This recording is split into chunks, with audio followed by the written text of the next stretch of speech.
to talk about comping and how to comp like a lender today. So I put together this acronym here, GTSCD. It's not that easy to remember, but if you remember, get the smart comps down. That'll hopefully help you remember. So let's talk about each of these, the GTSCD. So the first one, G. First, the most important part about comping is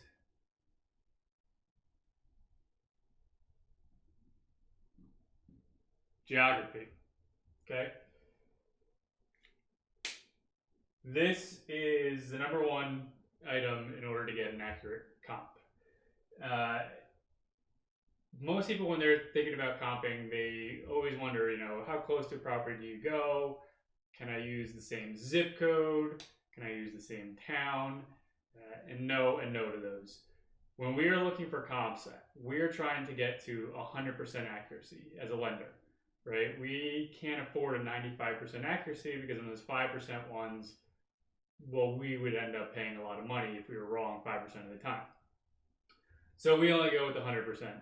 Now, you can't be exactly 100% because you can't predict the future.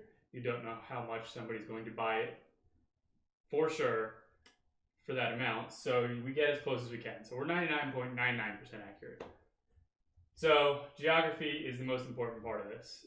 When we're looking at the properties, we go within 1/10 of a mile for a property if it's within a city. So urban areas, we're looking at 1/10 of a mile. If it's in a rural or suburban, it's about a quarter mile to about a half a mile. Usually it's a quarter mile. If you're going a half mile, you're stretching it a bit there. But in general, you're within 0.1 to 0.25 miles. So that's your geography radius in order to get as close to 100% accuracy as you can. The T stands for time.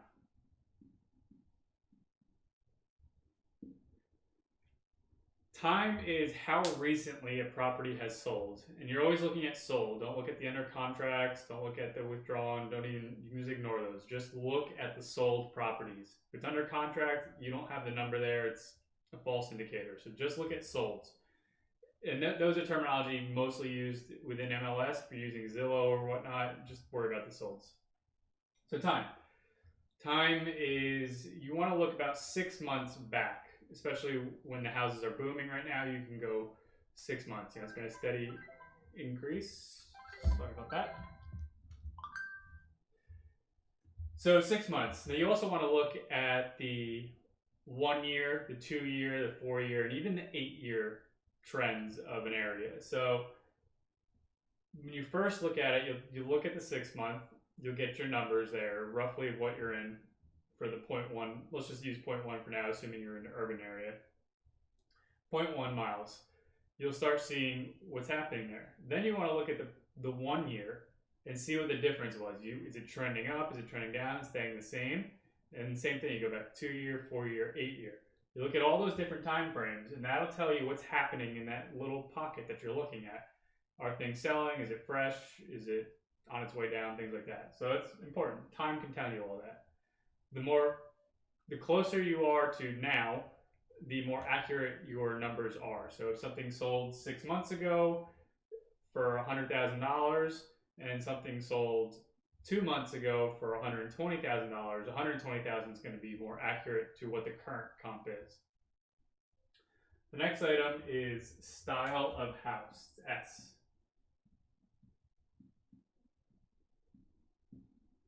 Now, if you're within a city, most of your properties are going to be townhomes, row homes. But if you're within the suburbs, you're going to be looking at different types, whether it's colonial, 2-story, twin, duplex, things like that, right?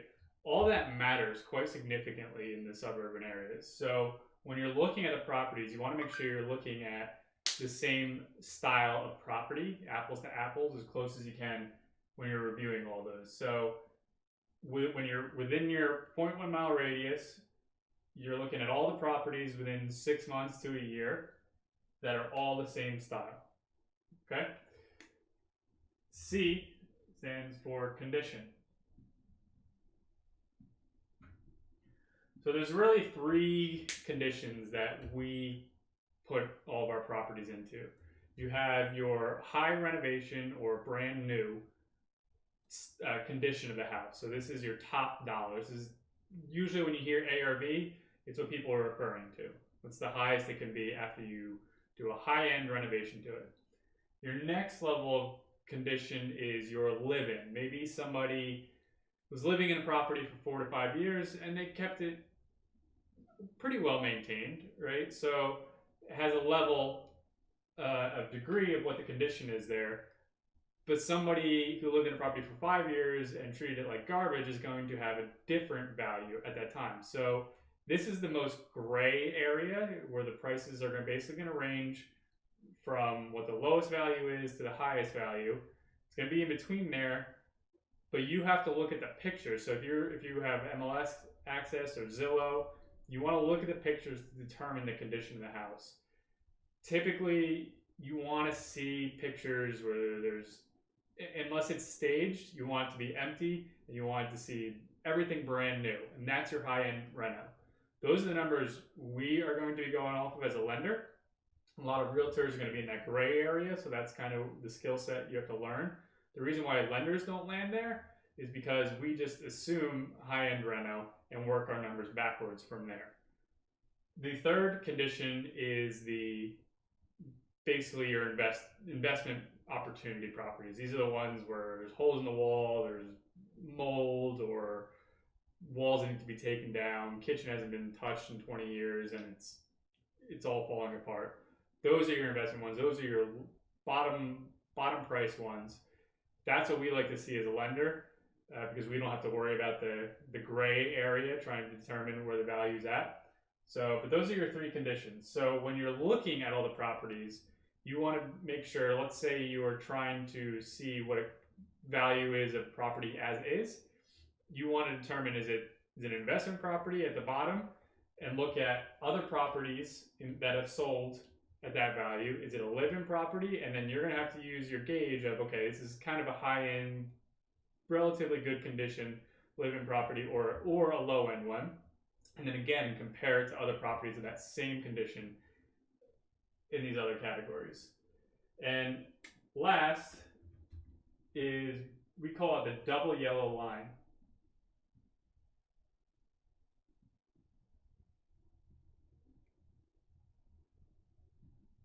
So this is when you're looking at a property, you're looking at the MLS or Zillow, and you see train tracks, right? Or you see a highway, or a double yellow line, that is actually one you can use, or a cemetery, anything like that. Anything that would basically devalue a house near a neighborhood. So you may be looking at all these different aspects, but then the house you're actually looking at is on the corner next to a double yellow line.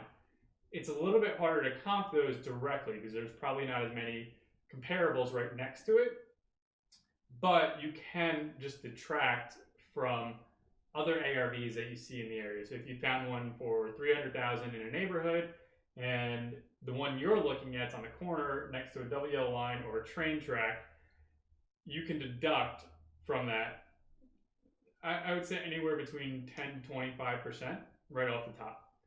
And that's how you want to treat your double yellow line. Sometimes you can do more, honestly. It depends on the comps in the area and exactly what the double yellow line artifact is that you're dealing with. So that's it. These are the 5 things that we're looking at for every property. It's the same all the time. And I mean, probably your first question would be, well, what do you do when a property isn't within 0.5 miles, right? Like, it's a very rural house out there. Sometimes we pass on deals because we say there's too much speculation there. You've left our 99% accuracy that we like to be at, and now you're at 90 to 95. We don't do that. Now, as a realtor or a wholesaler, you obviously have to put a number to it, but you can use these still. Just know that now that you're a mile out, you're speculating a little bit, and sometimes you want to communicate that with your end buyer.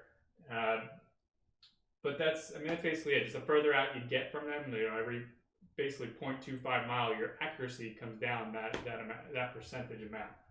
So yeah, that's it. If you have any questions, feel free to comment and see if we can help you out. Thanks.